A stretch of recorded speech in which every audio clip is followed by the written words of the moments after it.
going to say a few things for us.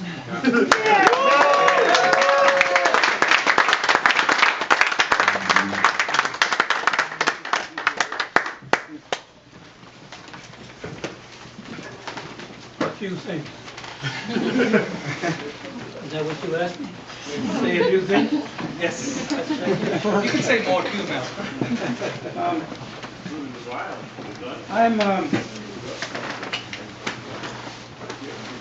I first want to say that nobody does anything on their own. And so I may stand here as one, but it's one that's a compilation of hundreds, thousands of folks who have been involved in various struggles. So I just want people to understand that, because in a way that's some of the strength of what is happening with the Occupy movement. I stand here as a person who's thrilled at what the movement is accomplishing. I have no question or doubts about what the long-range impact is going to be. People talk about the tent city that we put together. Yes, it was purposeful. Directly about making that land available for housing, and about the people making the decisions about what happened on the other land in that neighborhood. It took time, but we were able to do it. The aspect of what has been created by this movement is the best thing that's happened since the students stopped the war in Vietnam. And I think it's important to put it in that perspective.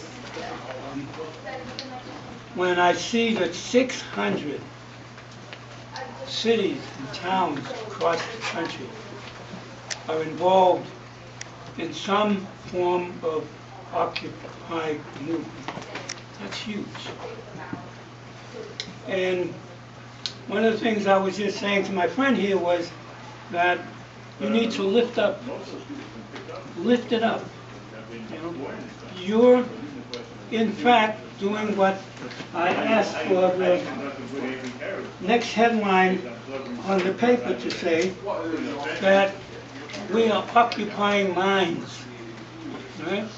You're occupying minds. You're stretching folks. Right? And if you continue to do that, there's no telling how far you can go. Yes, I am one from a school that says you got to have a target. If you're ready, you come out with one, or two, or three, or four. I'm one who is not a believer that the maintenance on the land is the crucial aspect, right? But you've used it as a way to begin to get at people's minds, right? So you have to figure out where you take that aspect of it. One of the days that I was there, I heard this person really wailing out about the problem with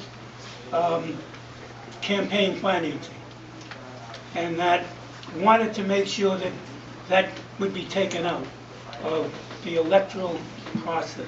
Right?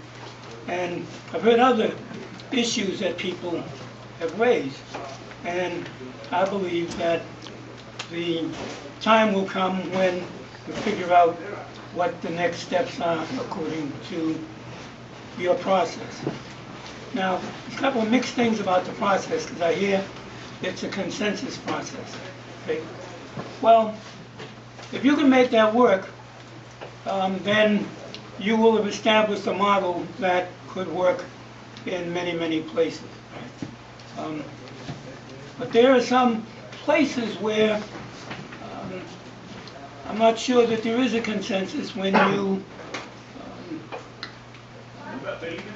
have to do something on the spur of the moment. And so you have to be pretty open to certain levels of expediency. And so, okay, I'm going to close with this piece here. I was telling my friend here that, and I said this to a group the other night, that the work is the embodiment of the Declaration of Independence. Right? You have the right to alter and to change. You have that right. You are deserving. And no change comes to any individual or group until they assert for themselves that they are deserving. What you're beginning to get to happen is your message is getting into people's minds, and you're saying that we are deserving.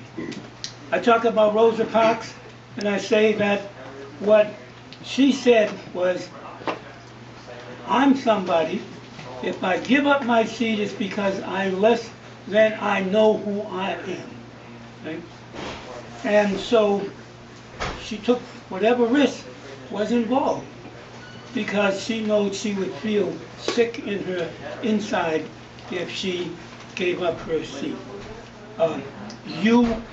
This movement, I believe, is the essence of the Declaration of Independence. One of my favorite books, and I commend it to you, is Truman Nelson's The Right of Revolution. Right? You have that right. We have that right. You exercise it. I'm not a big one on the Constitution. The Constitution is what is the reason you're in the room. Okay, because it started out saying that the property betters make the decision, right? And you have that going on as we speak. And until that piece of it changes, then you may be back again. But you've got to understand and lift up the fact that you have the right of revolution, you have the right to alter and change, and that you are the folks who are standing on the folks who fought the Revolutionary War. Okay? Remember that. You're acting like the 4 people that we brag about what they did. You're saying, wow, we learned from them. They had a revolution, and we got one as well. So I'm here and I'm excited, principally because I believe very much in the fact that we all need to be part of the revolution, because we deserve the best of whatever is offered on this planet. Yep. Thank you.